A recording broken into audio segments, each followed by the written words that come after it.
So you know the drill. We should be in the right mood, the proper mood of request and humility in approaching and entering the realm of studying the Srimad Bhagavatam. So for those who are new, we have a specific invocation mantras for Srimad Bhagavatam. So join me as we recite the mantras. Om Namo Bhagavate Vasudevaya. Om Namo Bhagavate Vasudevaya. Om Namo Bhagavate Vasudevaya. Narayanam Namaskritya Naram Chaiva Narottamam Devim Sarasvatim Vyasam Tato Jayam Udirayet Nashta Prayashu Abhadreshu Nityam Bhagavata Sevaya Bhagavate Uttamas Loke Bhaktir Bhavati Naistiki. I offer my obeisances to the Supreme Personality of Godhead Vasudeva. Before reciting this Srimad Bhagavatam, which is the very means of conquest, one should offer respectful obeisances unto the personality of Godhead Narayan, unto Narayan Rishi, the supermost human being, unto Mother Saraswati, the goddess of learning, and unto Srila Vyasadeva, the author.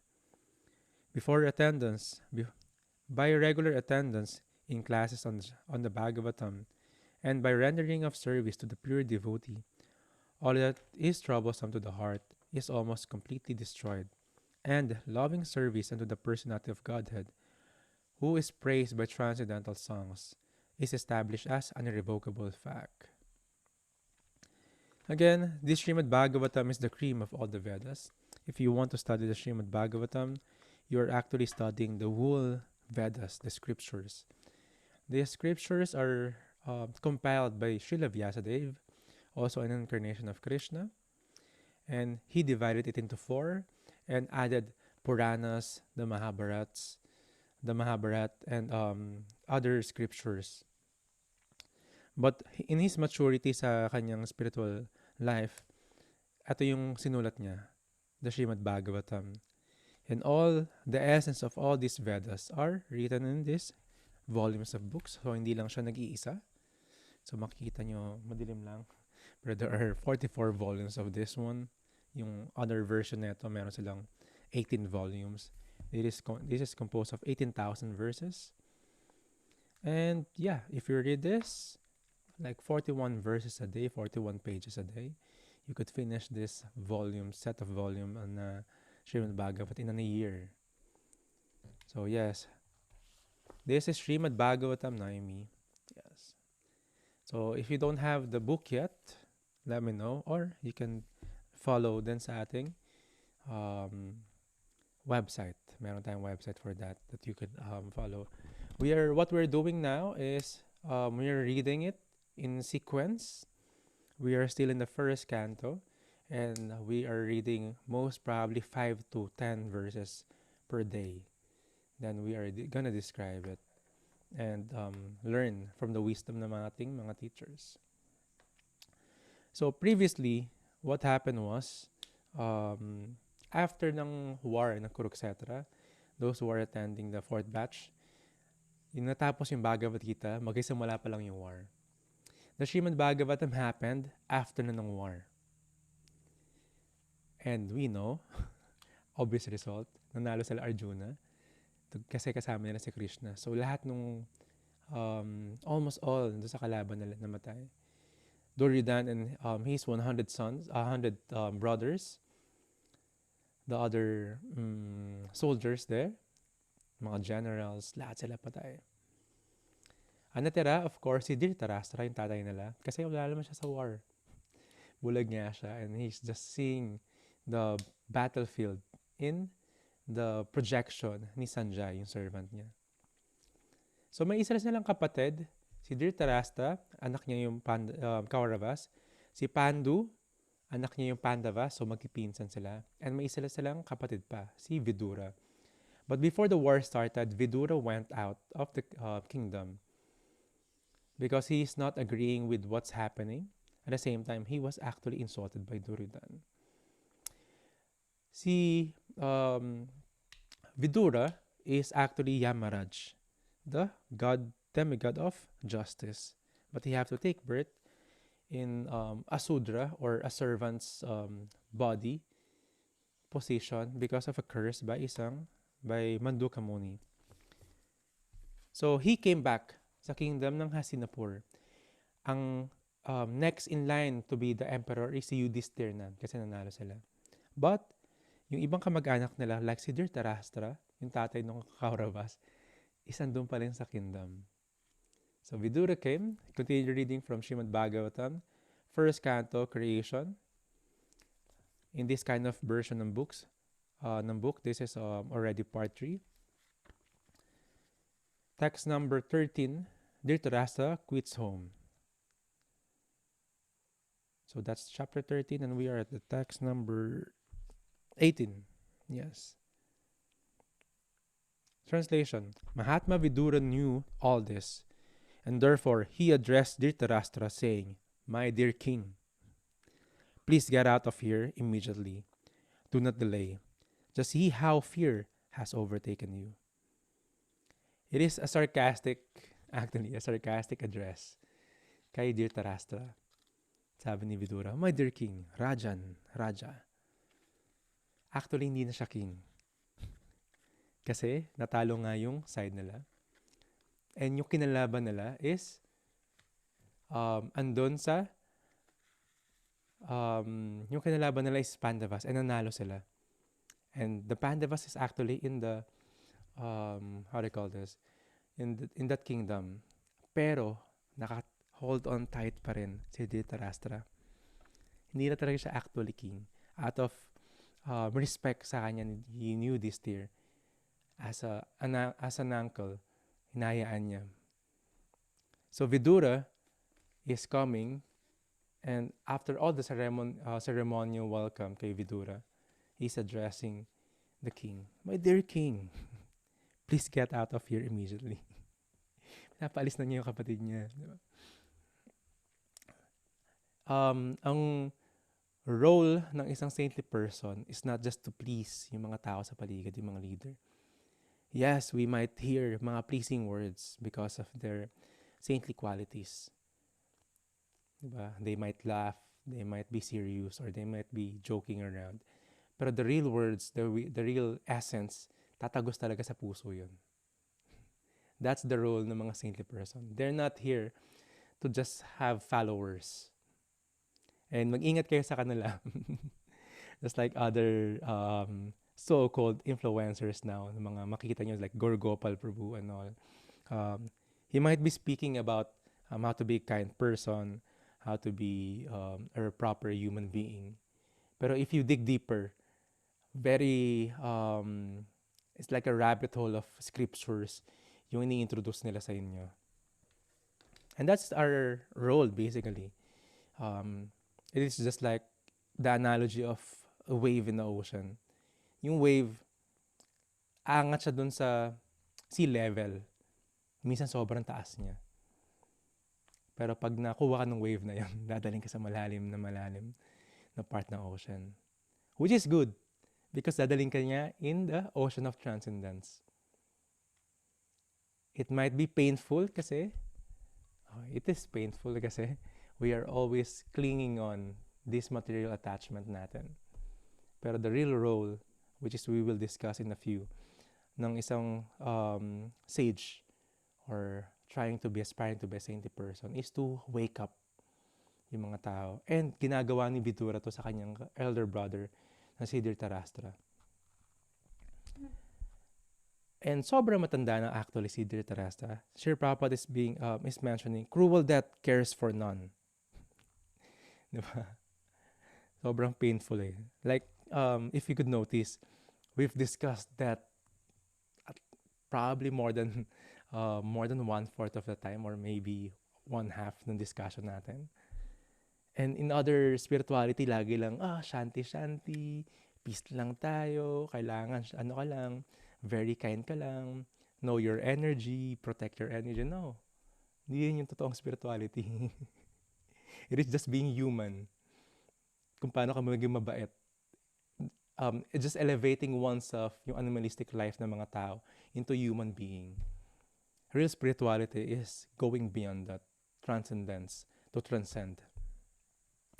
And one great teaching of spirituality is knowing cruel death cares for no one. It is actually cruel. And be he Dhritarashtra or Maharaj Yudhisthira. Dhritarashtra yung old emperor, old king, and the next king. Walang makakatakas doon. What more pa tayo? We're not even born in a royal family. Ewan ko, binorn na ba, meron ba dito mga baka si Rolly o kaya si si Jonah, baka nasa royal family sila. Ano ba mga apelido nila? Ito si Rolly, mga yung apelido na ito eh. Pero yeah, we are not born in a royal family, no? Yung laging naka-red carpet yung tapak mo. Sila, they will experience that. What more pa tayo? Even here, the younger Yudhisthira, yung next emperor, they're all actually listening to Vidura, giving this class. Binibigyan niya ng lecture si Dhritarashtra regarding this. And he was saying, get out of this position. As you can see in our society, people are always clinging to this power to rule. Diba? Ang tanda-tanda ng mga takbo pa siya ng takbo sa politika. Hindi na makalakad. Diba? Hindi na makasalita ng tungkod na. Takbo pa rin sila ng takbo sa politika. For what? Because nakakalasing yung power. For that position, nakakalasing siya. Intoxicating. Ayaw nila bumitaw. To serve. Diba? Yeah, sure. To serve humanity. Pero a leader should know how to be renounced. If one is renounced having that position, especially leadership position, kung renounce siya doon sa position na yon, mas magagampanan niya yung duty niya. Kaya sa attached siya. And people are, may pag-election, sobrang nagugulat ako. Even the position of barangay captain, nagpapatayan sila. Diba? Ganun yung value ng life. Diba? Kasi everybody wants to rule the world. Sabi nga, kanta nga daw actually yun. Pero yeah, that's the sad truth. Gusto ng tao lahat mapunta sa position. Wala sila sa position they wanted to because of attachment. Hopefully, the intention is to really serve. Hopefully. Diba? Umaasa tayo doon. But not all. Even Dhritarashtra, a very old blind king. If you can remember, he's blind and also he's blind spiritually. Gano'n siya ka-blind spiritually? Tinalo na nila Yudhisthira, sila Arjuna, sila Bhima, yung side nila. All his 100 sons were killed. Brutally nga eh. Pero andun pa rin siya sa kingdom, tapos andun si Yudhisthira sa kayong Pandavas. Grabe yung attachment niya. Kaya niya lunukin yung hindi niya humiliation eh. Yung disgrace for that. Siya yung nag-cause nung, mainly isa sa nag-cause ng war. Pero andun siya, trying to be dependent. Because he wanted to remain as king. Pero in an illusion na lang. Kasi hindi na siya. Next na si Duryodhan. Bakit? Because everyone doesn't want to lose this money, yung fame, yung name, yung power. Lalo na yung position. Kaya si Vidura, sometimes, saintly kings, may art sila of talking eh. May poetry sila eh. And this is the right use of sarcasm. Yung pagiging sarcastic ni Vidura. O king, in-address niya yung previous king na nagpapanggap na king pa rin. But mind you, Yudhisthira, even nandun na siya, enthroned as emperor, hinayaan lang niya si Dhritarashtra. And may tao talagang dapat dumating para gisingin tayo in illusion. This is the role of saintly person. Text number 19. This frightful situation cannot be remedied by any person in this material world. My Lord, it is the Supreme Personality of Godhead, as eternal time, Kala, that has approached us all. So, dinidiscuss ni Vidura na there is this cruel time, which is si Krishna din. Dinidiscuss niya kay Dhritarashtra. Dhritarashtra, walang makakatakas sa time. Bakit? Because si Dhritarashtra, lagi siyang humihingi talaga ng tulong kay Vidura. Ang problema, never siya nakinig. Ang lagi niya pinapakinggan yung cruel son niya. Kaya naghari yung war na to. So, kaya dinidiscuss ni Vidura to, he might ask Vidura, baka pwedeng gawa ng paraan para mapigilan yung time. Di ba ganun tayo? There's this actually one, I'm considering this as a scam, as a budol, na may mga scientists na gumawa ng program and they ask yung mga mayayaman tao to pay them large amount of money para pag namatay yung body nila, they will preserve as their client, they will preserve the body. And in the future, pag nagawa na yung technology to bring back yung life, sila yung mga bibigyan nun. What a scam. Diba? Alam ko maraming sikat na person nandun. Si Michael, sabi nila, hindi ko sure speculation ko si Michael Jackson daw nandun. Bubuhayin daw. What a scam, diba? Kung ikaw yung businessman, yayaman ka talaga. A great scam. Ipapreserve namin yung, yung body mo. I just have to pay this certain dollars, millions of dollars. And in the future, which will come, pag na-invento na yung pampabalik ng buhay ng isang tao, your body is still intact and mabubuhay ka. And these rich people are so foolish, naniniwala sila doon. So yeah, because we always want to fight against time. We don't want to grow old. Bakit kitang-kita yung mga cosmetic surgery, di ba? Pampabalat ng banat, botox, di ba? Kulay ng buhok. Because they wanted to be youthful forever. Forever 21 nga daw. And totoo naman yun, kahit matanda ka na, kahit 40 years old ka na, di ba? Totoo. Kahit 40 years old ka na, 50 ka na, 60 ka na, yung consciousness natin, youth pa rin eh. Ang saya pa rin natin. Sometimes we have to be serious kasi because of position and role sa society or sa family. Pero youthful pa rin eh. Diba? You wanted to still run and play, to enjoy. Problema, ayaw na ng body. Hindi na nga makababa ng hagdanan eh. Youthful pa rin palagi. That's the illusion of youth. And lagi tayong tumatakas sa death. Lagi tayong gusto takasin yung time. Pero no. If may taong kilala ka na nakataka sa time, let me know. Magabaho doon ako sa kanya. Pero na. Even these personalities, even these great saintly persons, saka saintly kings, they know this. Sir Prabhupada mentioned here, there's no remedial measure either for old age or for death. It is certain, darating talaga siya. And old age is the notice of the arrival of death. Serve by cruel time. Ito yung in order mo. Binibigay sa'yo, sinaserve sa'yo ni cruel time. Old age. That's the reminder that death is coming. Knock on wood na naman uli. Ayaw natin pag-usapan yung death. Pero that's eminent. That will come. The practice of Krishna consciousness is to be ready at the time of death. You won't have anxiety kasi you're ready. Alam mo kung saan ka pupunta. Alam mo yung meditation mo at the time of death. We've talked about this. Alas every chapter, kasama yon.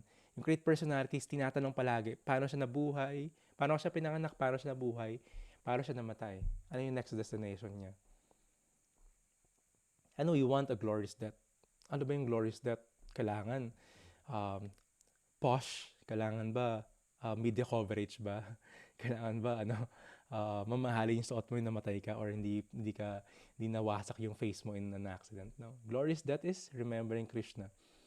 the right sound consciousness, namatay ka.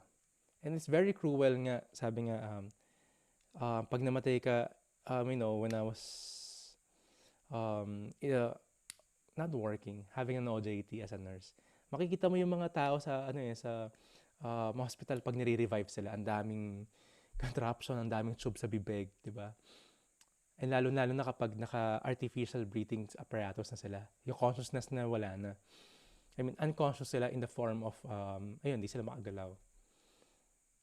Tapos yung mga tao iiyak sa'yo, tapos nire-revive pa ng mga doktor, nagka-cold blue sila, tapos tapos ikaw hindi ka makasurvive. Ayun yung last moment mo. Laban ka, tapos umiiyak yung kamag-anak mo, tapos nagka-panic yung mga tao, hindi tayo ka-revive. Hindi siya glorious death. That's why if you see yung mga devotees, they wanted to, as much as possible, to be surrounded by devotees, chanting Krishna's name still, in the proper meditation. And us, kung pupunta tayo doon, sana we are in the sound consciousness. Very clear. Just like Srila Prabhupada, last breath niya, he mentioned Krishna's name, Krishna.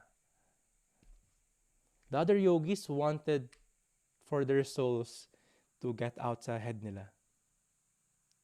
But devotees wanted their souls to get out sa mouth, chanting Krishna's name. So yes, wala nakakataka sa time, wala nakakataka sa death. Only thing is si Dhritarashtra, sobrang bulag nga siya. Bulag siya spiritually, hindi siya makapaniwala dito. He still wanted to enjoy. Sino yung mga perfect example nito? Sabi ni Srila Prabhupada, like Hiranyakashipu, siya yung kalaban ni Lord Nrsimhadev. They performed yoga asana. Hindi biro. Naka 3 pose. Alam ko 3 pose yun. For yoga asana siya. Not for hours. Not for days. Not for weeks or months. Years. And umabot pa ng thousands of years. And even, kinain na siya ng mga langgam. May mga anthill na siya. Tapos, butot balat na siya. Tapos, hindi na siya makita. Ang problema, because of his perfect meditation in yoga, that yoga asana, hindi siya yung nag-balance na siya yung gumagalaw. Nag-a-adjust yung earth. Nag-tremble yung earth because of his determination. Tapos problema na yung mga demigods, even the demons, na parang annihilation na. End ng creation because of this yogi. And Lord Brahma have to come down to please and pacify that demon, si Hiranyakashipu. What do you want as a boon for you to stop this austerity, this yoga asana of yours? Actually, nahirapan niya sila hanapin sa earth kasi natabunan na siya. Ganun siya katagal, nag-merit. Ewan ko kung kaya ng mga yoga teachers natin yun. Si Jonah ba kaya niya yun? Naka-3 post ka ng Try natin yung 3 hours. Sa thousands of years. Even demons kaya mag-yoga. So, hindi porket nag-yoga tayo, angelic na tayo. O kaya may mystic power tayo. No? Even demons, sila ngayon nakaka-perfect na magagaling ng ganito. Sabi ni Hiranyakashipu, he wanted to be immortal.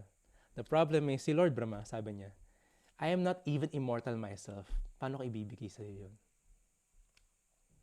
So even yung father ng progenation, ng secondary creation, si Lord Brahma, he always knows na he is not immortal. Time will come that he will die. So paulit-ulit na pinupukpok ng scripture sa atin to. Tigas lang ng ulo natin. We are so much attached with this temporary things. Which is lalo-lalo yung greatest attachment ng tao is yung power. The pride of having that. Pero wala makakapigil. Birth, old age, disease, and death will come. Text number 20, whoever is under the influence of the supreme Kala, eternal time, must surrender his most dear life. And what to speak of other things such as wealth, honor, children, land, and home. Totoo nga naman, kahit anong attachment mo dyan ngayon, kahit anong protection na gawin mo dito sa wealth, honor, family mo, land, even position. Even yung pangalan natin, di ba? Ingat na ingat tayo, madumihan yung pangalan natin. We always wanted to have a clean name. Pero pag yung death, sinundo na tayo, sinerve na sa atin nung time, lahat yan, you will forcefully surrender. Di ba? There's a common saying sa Philippines na, hindi mo na madadala sa hukay yan eh. O sige, yung tattoo, madadala mo sa hukay. Pero sa next life, hindi. Kasi may mga joke kami na, tattoo lang daw madadala mo sa hukay. Kasi, meron din, dadala mo nga sa hukay, pero sa next life, di mo dala-dala yun. Even this body. Di ba? Even yung attachment mo sa lahat ng family members mo. Yun not yan. Actually, may chance pa nga maalala mo eh, na you had thousands of parents and thousands of sons. Imagine kung naalala mo yun, di ba? Kung gano'ng karami naging parents mo, naging anak mo, naging asawa mo even. Lilito ka siguro. Naalala mo lahat. Diba? Lahat ng ex mo naalala mo rin. Diba? Kaya that's the power of forgetfulness. Kay Krishna galing din yun. Only thing is, may nagtanong nga dati, bakit yung mga bagay na gusto natin makalimutan ay yung naalala natin? Tapos yung gusto natin maalala, ay yung palagi nakakalimutan natin. Just like pag may exam, di ba? Gusto mo tandaan lahat yung sagot pero hindi mo maalala. Tapos yung mga traumatic na experience yung nakakahiya, hindi mo makalimutan. Or subconsciously, binabago niya yung buhay mo. That's the forgetfulness and remembrance. But, again, it was being emphasized na yung tao sobrang attached dito sa position na to, sa name. Honor, wealth. Prabhupada is mentioning here, even great scientists, politicians, rich people, kailangan nila gawin lahat to. They have to renounce this when the time comes. So, ganun talaga. Walang makakalagpas sa power ng death.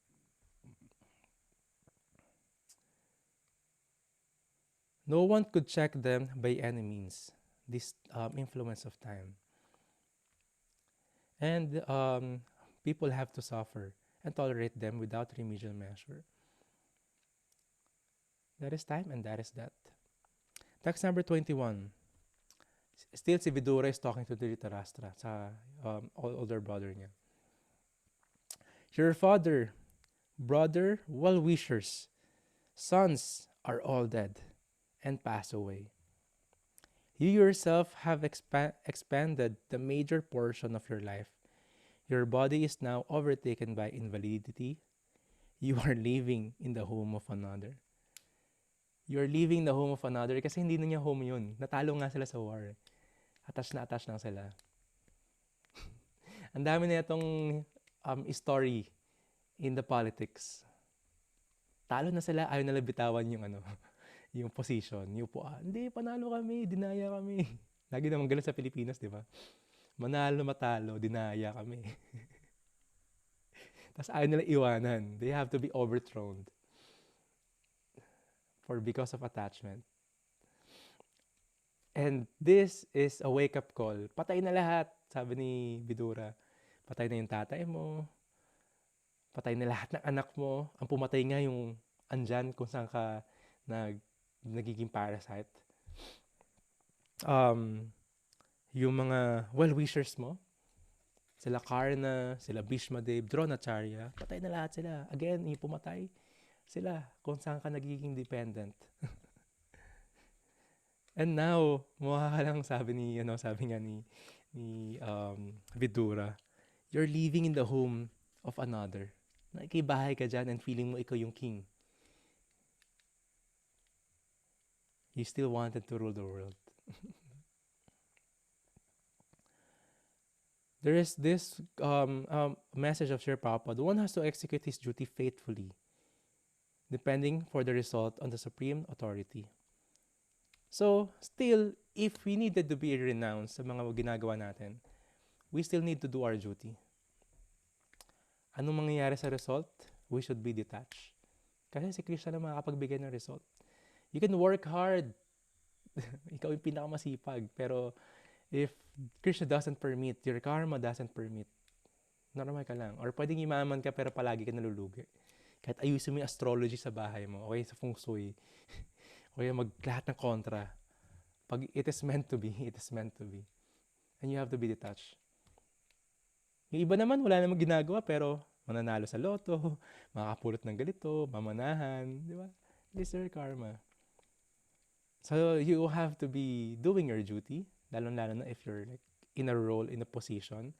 Everyone is a leader, lalong-lalo na kung meron kang family.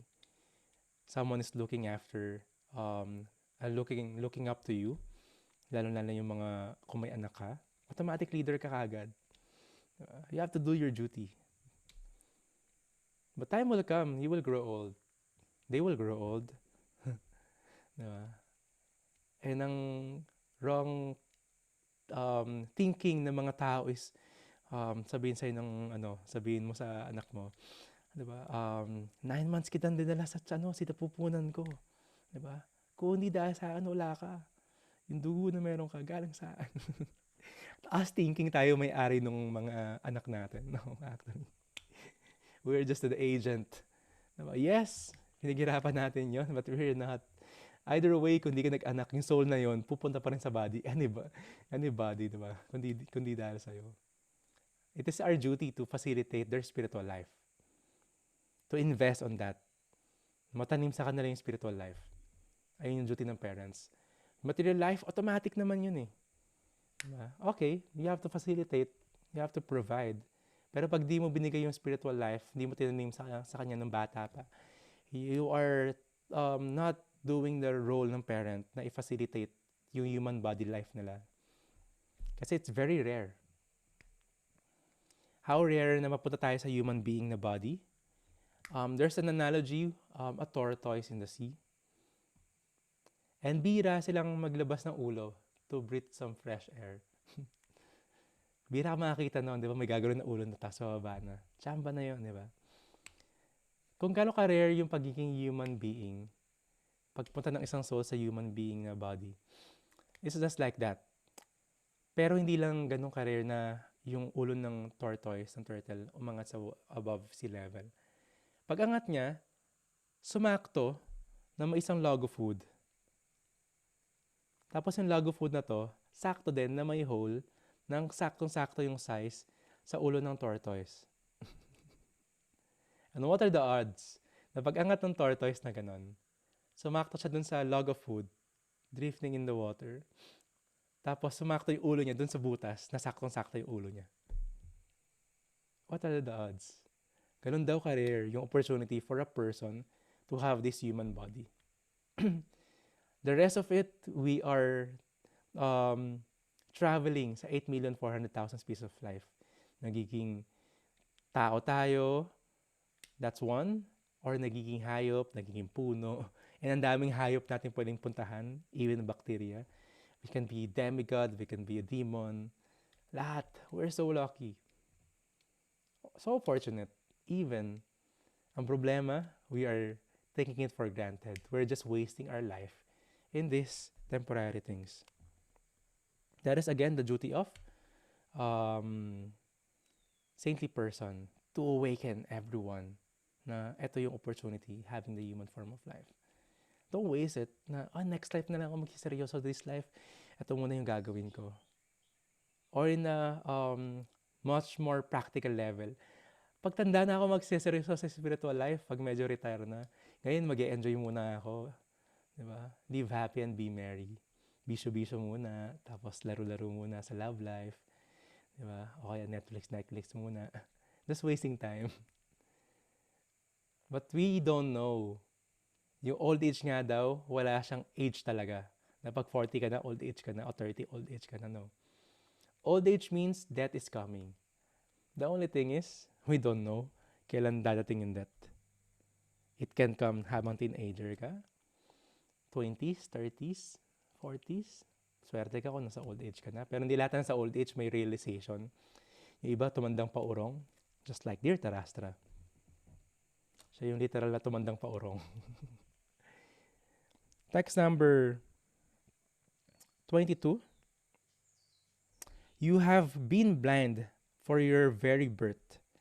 And recently, you have become hard of hearing. So, blind hearing, your memory is shortened, and your intelligence is disturbed. Your teeth are loose, your liver is defective, and you are coughing up mucus. So, ito yung symptoms ng old age. Diba? Nalulus na yung teeth niya,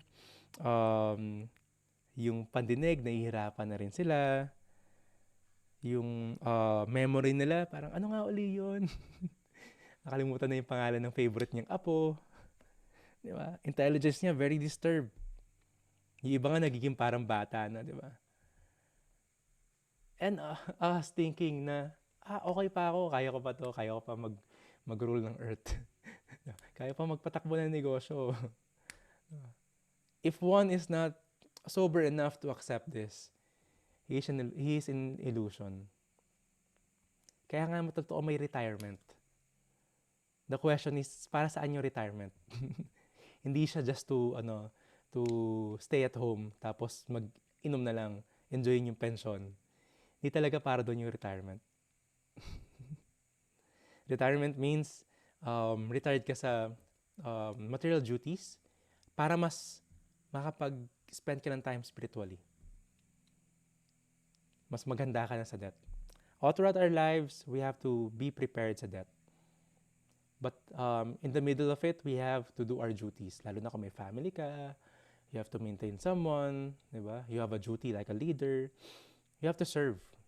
Anong purpose nito? But pwede naman ako mag-monk palagi or at a young age. Ang purpose nito is to purify our desires. Kasi we always have this desire. We desire to be a parent.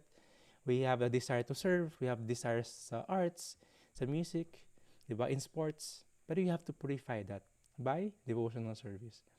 And when that time na kailangan mo na mag-leave ng body, na-purify na yung desire na, hindi ka na-attach sa mga desires na yun. Nagamit mo na nga actually. Pero in a nice way. You've used that for service. Diba? Lalo na if you want, or may karma ka, na maka-create ng money, and if you want to do business. As long as you're doing that, you're purifying your desire kapag siniserve mo kay Krishna. And at the time come that you have to renounce, wala na eh. Kumbaga tapos na eh. Kumbaga pag pinay mo yung favorite mo music, mag-asawa ka, kabisado mo na siya.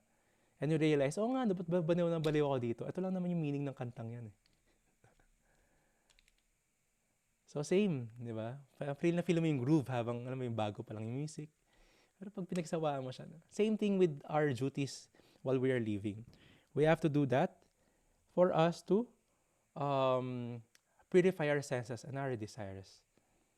And when that time come sa death, sa deathbed or yung time of our death, we are renounced with that. Hindi yung, dapat nagpakabait ako sa mga apo ko, kailangan ko mag-sorry sa mga kapatid ko kasi hindi maganda yung relationship na. Ang dami mong attachment. Ang dami mong hindi nagawa, iniisip mo hindi nagawa, ang dami mong nagawa na feeling mo mali. So if you're doing that now, when time comes, okay, you're renounce ka. You can easily embrace that. So, may mga signs of old age. Iba nga, di ba? Bata pa lang, grabe na by genes, di ba? Bis maupos ng buhok. Buti na lang wala yata sa lahi namin. Di ba? So, may mga ganon. May mga puti na yung buhok, ang daming wrinkles na kagad. Sign of old age. And you have to present yourself, of course, very nicely presentable. You have to do whatever you need to do. Makeup, wear makeup kung kailangan mo yan, di ba? You have to get fit. You have to look very nice, lalo na ko sa work mo. Take care of it, but don't be attached. And this will come automatically. Be sober. Na that will come because ito na yung old age. Symptoms of old age, which had already developed in Dhritarashtra, were all one after another, pointed out to him by warning of death. Pero quickly siya. Di ba minsan, parang kahapon lang, okay nung isang linggo lang, ang lakas-lakas pa niya. Kasama ko pa siya mag-jogging. Ganon talaga, ganon kabilis hindi. It's either not by accident, pero mabilis siya mag-deteriorate. Yeah. So same yun. In the real situation, actually, yung mga sages, ito yung role nila. Vidura was a sadhu, not to satisfy the ill-gotten sentiment ng mga ni Dhritarashtra, to please. No. So, I'm very sorry kung minsan, I'm not a sadhu, I'm trying to serve, pero minsan the words that I'm repeating from the scriptures are very painful because it's awakening. So please forgive me. I'm just repeating constantly. Si Prabhupada ganun din. Don't be mad kay Prabhupada. Inuulit niya lang din yung nasa scriptures, sa Manu Samhita, sa Srimad Bhagavatam, and all the acharyas. We're trying our best para medyo mas eloquently music into our ears. And that's the purpose of Srimad Bhagavatam. Kasi ayaw natin makarinig palagi ng sinasabihan tayo. Very rare yung gusto makarinig ng feedback nila. We're always defensive. Gusto lang natin yung mga sweet words. And Srimad Bhagavatam is full of stories of these great personalities for what? For us to learn. For us to grasp this wisdom kasi nangyari sa iba. And we should not use this para mag-judge sa ibang tao. We should use the Srimad Bhagavatam, the scriptures, to check on ourselves. Kasi ganun yung prayaksavad, ang ibig sabihin nun, learning from the stories ng iba. That's intelligence. Foolishness is paulit-ulit na nangyari sa'yo. Hindi mo pa rin magets. Diba? Ilang beses ka na na-scam dun sa nagka-text sa'yo palagi na pasama na ako ng 50 pesos. Okay, nanalo ka sa loto, magpasa ka ng 250 para maklim mo to. Ilang beses ka na na-auto doon, ulit ka pa rin. Same with life. Ilang beses ka na na-auto ng money, ng fame. Diba? Paulit-ulit na tayo. Bakit tayo nandito ngayon? We wanted to have knowledge. Kasi in past lives natin, pinaikot-ikot na tayo. Nag-tour na tayo sa different life. Naging babae, naging lalaki, naging powerful ka na, naging servant ka na, naging king even. Diba? Lahat ng baka animals na puntahan na natin. Diba? Minsan may dream ka nga lumilipad. Mga ano yun eh, glitches yun ng past mo. Puntahan mo na yun. Sawan-sawa na tayo dun. That's why we are here. We're searching. And sabi nga, there's two permanently happy people. Those who are self-realized and those who are completely foolish. The rest in the middle will suffer. Yung sinasabi na awaken, di ba? Ito, naiintindihan mo na to. Tapos pag di mo alam yung gagawin mo, wala nang taste lahat ng mga gagawin mo sa buhay, actually. Wala na siyang lasa. You wanted to gain money. Diba? Lalo kapag napuntahan mo na yon, gain fame or gain power. Pag napuntahan mo na yon, tapos gusto mo lang puntahan ulit, wala siyang lasa. You will try to look for more, pero hindi pa rin. When I was younger, ito yung naging cheat code ko. Yung mga gusto kong maging paglaki, titignan ko yung buhay nila ngayon. Gusto ko maging rockstar. Titignan ko yung buhay ng rockstar. Mahilig manonood ako ng mga documentary nila. Ba't gano'n? Nagkakagulo sila. Ba't si Kurt Cobain nagpakamatay? Sikat na sikat sila. Bata pa lang siya. Rockstar na siya. Diba? Like women, money, drugs. Diba? Hawak niya. Pwede niyang gawin lahat.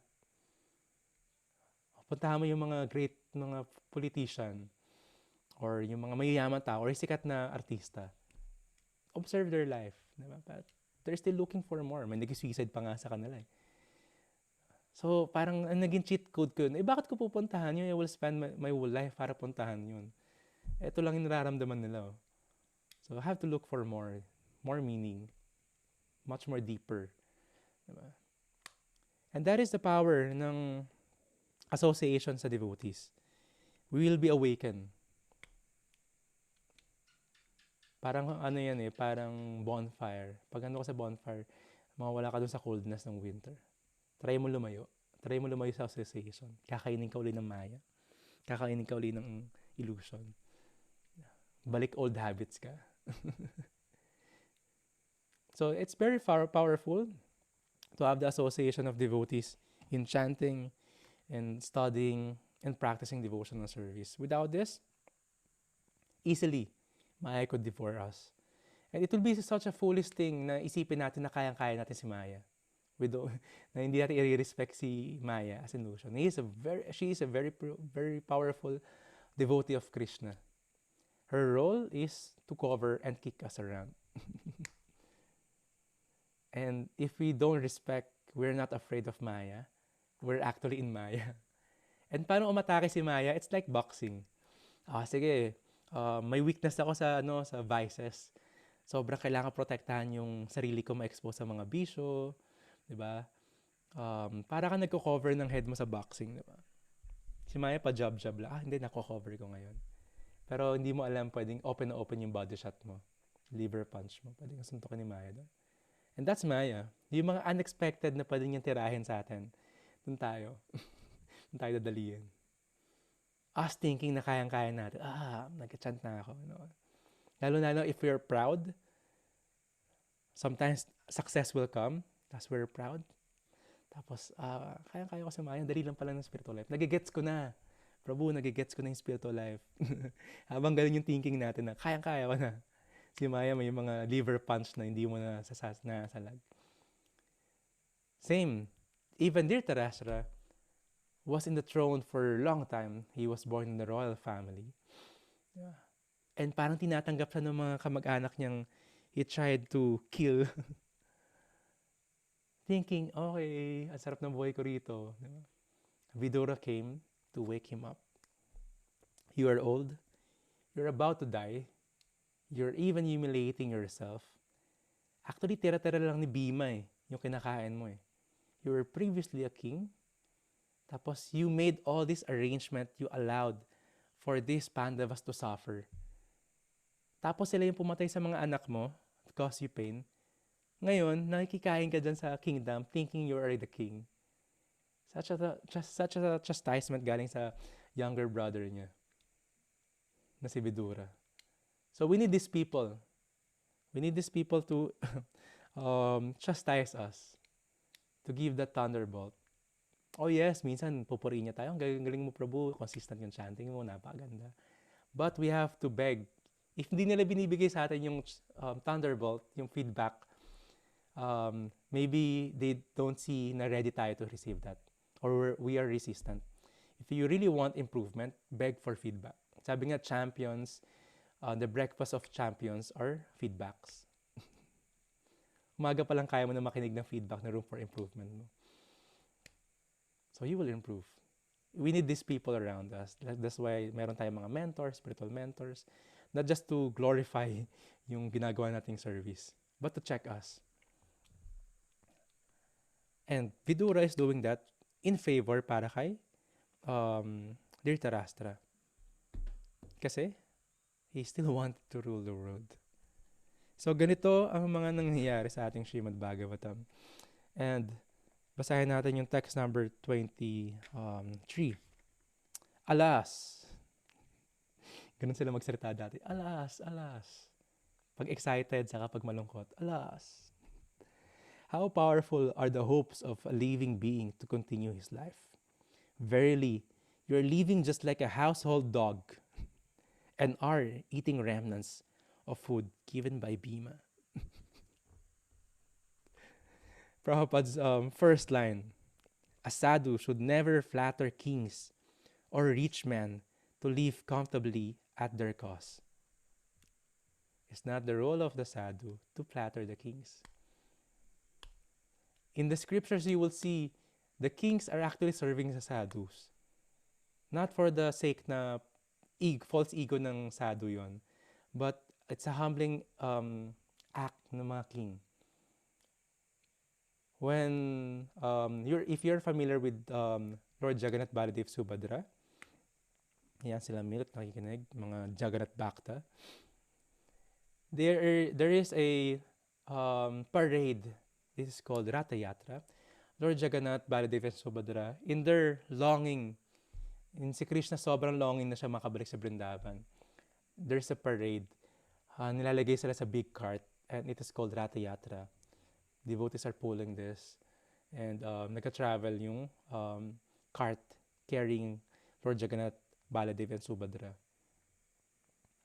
And ang laking ceremony nito. I went sa Jagannath Ratha Yatra sa Puri 2015 yata, and millions of people are here.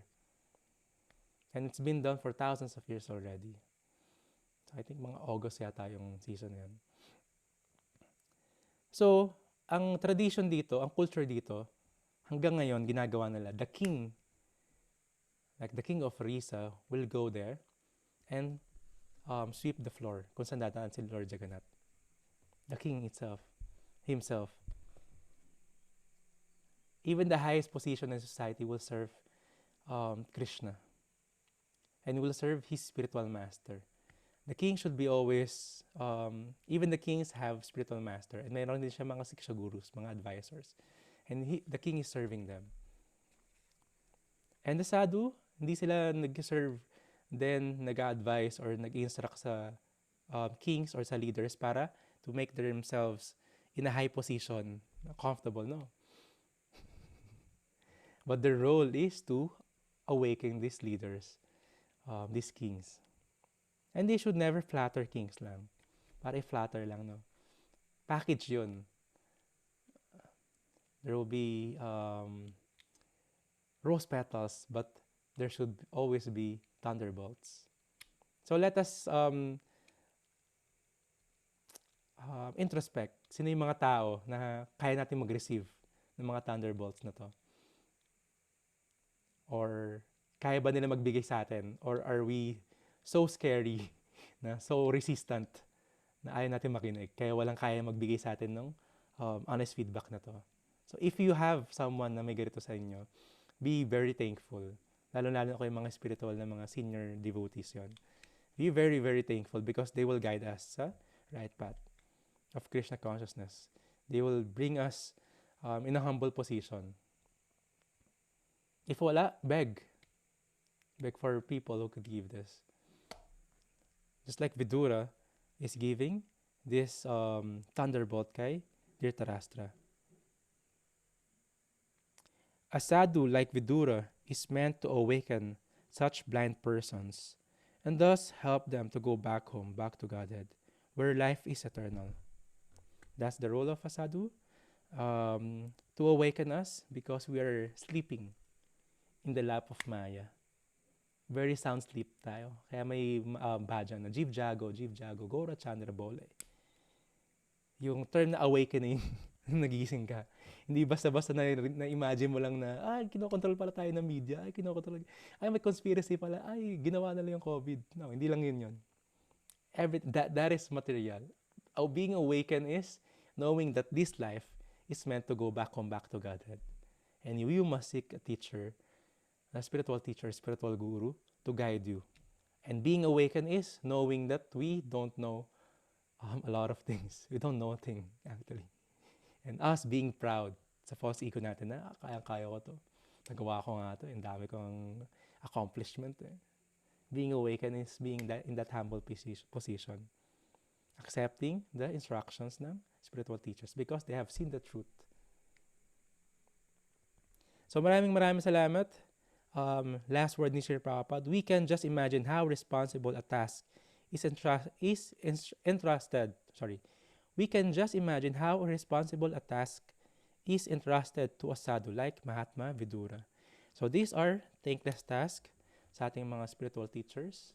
So take advantage of their association. Yung iyak na lang tayo pag wala na sila. Take advantage of it. Hear their words. Actually, yung blessings and mercy nila, hindi yung tataas na ng kamay or maawa kami yung paano. Their blessings could be received through their lotus mouth and could be drunk sa atin by using ng ating hearing. That's the process of their mercy. Hindi yung mga energy, di ba, bibigatan na maraming, no, di yun yung usapan. Their blessings is coming through their lotus mouth na nanggaling sa mga teachers din nila. And this is a thankless task. So we must take advantage of their presence, of their words, and it will help us to be awakened in this material world. So thank you very much for joining our Srimad Bhagavatam morning study, the Monk in the Middle podcast. Tomorrow we will continue. And yes, I will post in the groups yung link para you could follow sa ating mga reading. You can read yung mga purports ni Srila Prabhupada. We're just reading the translation and discussing. If you want a copy, you can reserve a copy. May parating tayo mga copies ng Srimad Bhagavatam. And maraming salamat, everyone. Grantara Srimad Bhagavatam ki jai, Shri Prabhupada ki jai, Mahatma Vidura ki jai, Gaura Premanande. Thank you very much ating nanonood sa Facebook and ating mga Zoomers. So don't forget, 7 o'clock p.m., it's a prasadam class. They will teach us how to cook prasadam. Hare Krishna, everyone. Please be safe and finish your rounds. Yan. Dahil kay Oliver, napaparami yung rounds ko kasi 20 beats to. So, what a technique. Thank you very much. Hare Krishna. See you tomorrow. Be safe.